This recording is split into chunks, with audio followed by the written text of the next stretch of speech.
Welcome to episode 4 of Hiking with David. Today we're in Yosemite National Park, and I'm going to be hiking not to the top of Yosemite Falls, but to a place called Columbia Rock, and then a little bit further to where you can see the bottom of the upper fall drop to its base. So it's a beautiful day here in Yosemite. Very fortunate to have gotten the pass to get into the park. Let's take a look and see what's up there. Well, this is kind of a steep trail here in Yosemite Valley. Of course, all the trails that leave the valley are going to be steep. I have memories of the first time I did this hike to the top of Yosemite Falls. I was with Keith. We were teenagers, and we were trying to break a record that our older brother Steve had done, as I recall. He did it in about, 3.5, 4 hours round trip. So we had a gallon jug of water between us in the 1970s, and we did this climb to the very top. But we're not going to go that far today. We're just going to go to Columbia Rock and enjoy the view there of the valley, which I think will be pretty good. I'll give you a look here at the steps. They're kind of endless in this part of the trail, which is covered by oak trees above me. Here's the black oak forest that the trail switchbacks up through as you begin the hike. Down in Yosemite Valley, this looks like it's a rock fall. It's an old rock fall from a long, long time ago. And trees have grown in the rock fall, and they cut the trail, switchbacking up this hillside.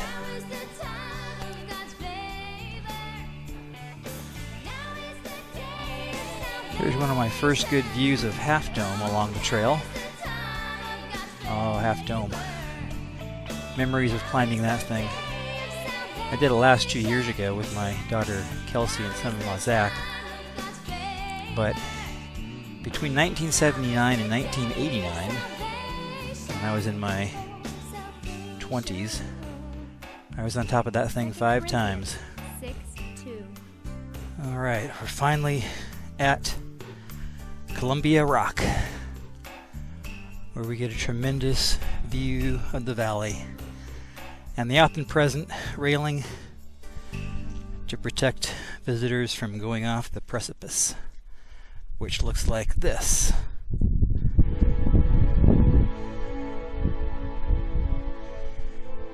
Here's looking down towards the western end of the valley.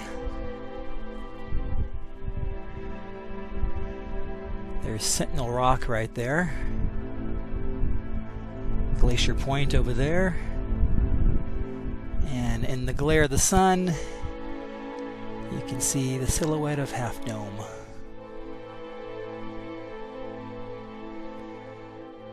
So as I sit here at Columbia Rock this morning, having it all to myself, I just want to share some memories as I gaze down into the Yosemite Valley below me.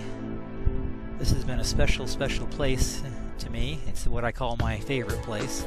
It's that way because of the memories that I have here. Growing up here, coming here in my adulthood.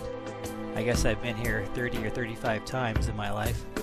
One thing is that I have my very first memory ever down there in Yosemite Valley. I think I was probably 2 years old. I remember being by the store in Yosemite Village, and there was an area that was covered by ice that I stepped on, and I put my foot through the ice. It wasn't very deep, probably just a couple of inches, but there was water beneath it, very cold water, because we were here in Yosemite in the wintertime, which was very rare for us. And I remember having a red sock on and my mom changing my sock, but that made an impression on me because the water was so cold, as my first memory. Later in my elementary school years, we came up here every year with a group from the church and stayed at Yosemite Lodge, where I stayed last night for the first time probably since the 1970s, I guess. And we would come up here for a 3-day weekend. It was great having fellowship with our fellow Christians from church, the Lassiter family, the Larkins family, the Labnow family, and others that I just can't remember probably very well. But the kids in that group, I was always the youngest. There was Jim and Joanna and Johnny Lassiter and Brad and Sue Larkins. We went on a lot of hikes here in Yosemite. But one of the most amazing things that happened to me here is that I was baptized. I was baptized in the water that comes over Yosemite Falls at the very bottom here in Yosemite Valley before it joins the Merced River. It was a Sunday. We always had a church service when we were here. We often went to Happy Isles, but I recall the morning that happened. My dad walked into our tent cabin, and I think I was still in bed, and he said, "You want to get baptized today?" I was 11 years old, and I actually wanted to get baptized 3 years earlier when I was 8 years old. I knew enough information about God's plan of salvation for us. But my mom at that time said, "You probably should wait a few years." So I did. And again, my dad walked into our tent cabin that morning and asked me that question, and I still knew what I knew when I was 8 years old, so I said yes, I'd like to. So Bob Hathorne baptized me that morning in that cold, cold water. I remember standing there as he was talking with me, standing in the water about ankle deep. It was just freezing my ankles off. And then he put me under, and the shock of that cold water was so severe that it didn't even feel cold anymore. And I came out and I was fine. It was great to be baptized here, and I have no regrets about that. It's the one place I'd want to be baptized and put on Christ, in this place that God created for us to enjoy. Well, in the later years, as we were in Yosemite, we came to the Yosemite Family Encampment, which was a gathering of thousands, as many as 5,000 Christians from Churches of Christ in California. And the nice thing about that was it extended our stay from a weekend to a full week. And boy, do we enjoy those years. You come up here, this would be my junior high and high school years. But there was some tragedy along the way here in Yosemite. We were camping. I was camping with Keith and Jan and Bruce and Jane Rokas in Lower River Campground one night when there was a lot of commotion going on near the campground, and a young teenager had tried to maybe impress some of the youth in his group by swimming across a very deep part of the Merced River at night in his clothes. He sank to the bottom, and we got over there when the commotion was happening to see what was going on, and there was a ranger in a raft, had a flashlight on. He was searching for the body at the bottom of the river, and suddenly he saw it, and he went in with his clothes and his gun, everything. He dove straight down to find him, to hopefully catch him in time, but it was too late. Anyway, on to some more pleasant memories. I remember being up here on my honeymoon with Christy. We actually spent most of our honeymoon along the coast in Malibu, where we first met, and then the Madonna Inn in San Luis Obispo, and then Big Sur. But then we drove over here to Yosemite because the encampment was going on, and people we knew from our church, our youth group, had a couple of tent cabins or cabins over in the housekeeping units where we were staying during the 70s and sometimes in the 80s. And so famously we spent part of our honeymoon with our youth group.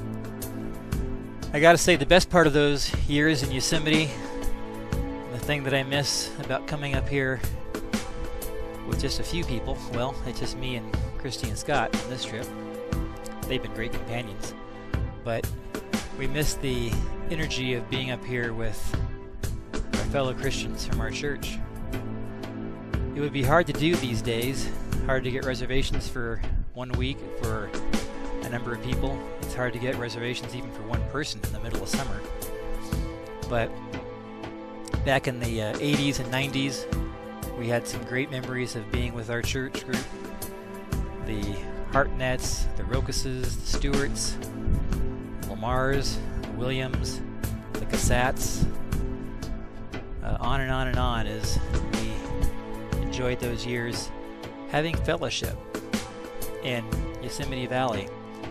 And I remember one of the things that we liked to do is we stayed at the Curry cabins, or Christy and I were actually usually camping at the campgrounds. But there would be people that would stay up all night talking around the cabins, enjoying the camaraderie of fellowship. Pastor Mike spoke this last Sunday about fellowship, talking about the way that fellowship is for the converted. True Christians can enjoy fellowship. We give consideration for one another. We follow the model of Acts chapter 2, where we learn how they met in the temple courts and they had everything in common. They enjoyed one another's company. They had true fellowship. It's the one thing that we can hang on to. The one thing we have in common is to enjoy one another's company. Enjoy that fellowship. Let's never take that for granted. We don't know how many more days we have left on earth. We know that we're going to have eternal fellowship when we leave, as we claim the promise that God meant for us, the place that Jesus prepared for us. Let's enjoy that as we prepare to leave this earth somewhere in the distant future.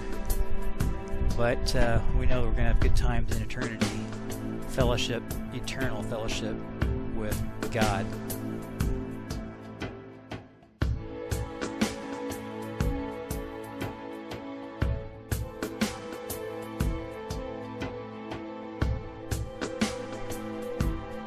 I think when I was listing off all the families that used to come up here in the 80s and 90s, I failed to mention Keith and Jan Doolittle and Forrest and Jerry Doolittle. Of course, having a special place is made special by not only your church family with you, but your immediate family as well. My mom and dad were great lovers of Yosemite, and they were great with all of our grandkids up here. We celebrated Kelsey's birthday up here a few times on July 15th, and now her daughter Florence was born 2 days ago on July 5th. And look where we are. We get a view of the upper falls right now. Not a lot of water in it for this time of year. It was kind of a dry season. And I overheard a ranger saying last night that the waterfall will be dry by the end of July. And I can see that. We've been here this time of year when there's been a lot of water, and we've been here where there's been only a trickle. This year it's kind of on the lower side. So Yosemite is a very special place to me, and it may be to you too. It certainly has been, I'm sure, if you've been up here any part of your childhood or spent any kind of time up here at all. But you know what? No matter where it is, we can all have a special place. I'm sure you have other special places like I do. And sometimes those places are made special because of family and church family. And let's always cherish those occasions to enjoy the company of fellow people. Thank God that He gave us the church. We can help one another out. We can support each other. We can help each other get through tough times. Let's never forget that that's what our purpose is. That's what we're supposed to do, like they did in Acts chapter 2. Fellowship, meet needs, be with one another, be together, enjoy each other's company. So that'll do it for this hike today from Yosemite National Park. Thanks for tagging along with me. I hope my memories didn't bore you too much. I know you have your own, and I'd love to hear them someday.